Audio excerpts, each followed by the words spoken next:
महिला दिन आणि मुख्यमंत्री महिला सशक्तीकरण अभियानाचे औचित्य साधून इचलकरंजी महानगरपालिकेच्या वतीने विविध उपक्रम राबवण्यात येत आहेत। या अनुषंगाने महानगरपालिकेच्या प्रशासकीय इमारतीमध्ये आयुक्त तथा प्रशासक ओमप्रकाश देवटे यांच्या निर्देशनानुसार हिरकणी कक्ष स्थापन करण्यात आला। सदर कक्षाचा शुभारंभ आयुक्त यांच्या सूचनेप्रमाणे महानगरपालिका सेवेत नव्याने रुजू झालेल्या पायल माणगावे आणि ऐश्वर्या गंगावणे या महिला कर्मचाऱ्यांच्या हस्ते आणि उपायुक्त तैमूर मुलानी यांच्या प्रमुख उपस्थितीत करण्यात आला।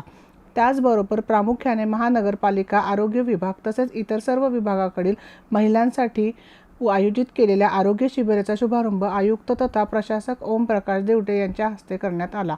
या शिबिरात डॉक्टर मिनल पडिया यांनी महानगरपालिकेच्या महिला कर्मचाऱ्यांची आरोग्य तपासणी करून आवश्यकतेनुसार रक्त तपासणी करण्यात आली।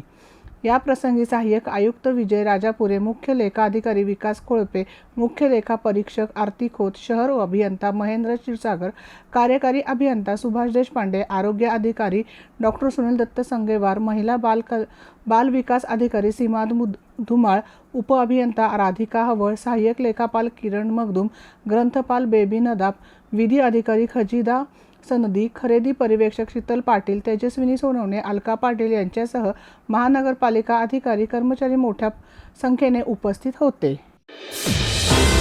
रणनीती न्यूज चॅनलला आजच सबस्क्राइब करा आणि रहा अपडेट।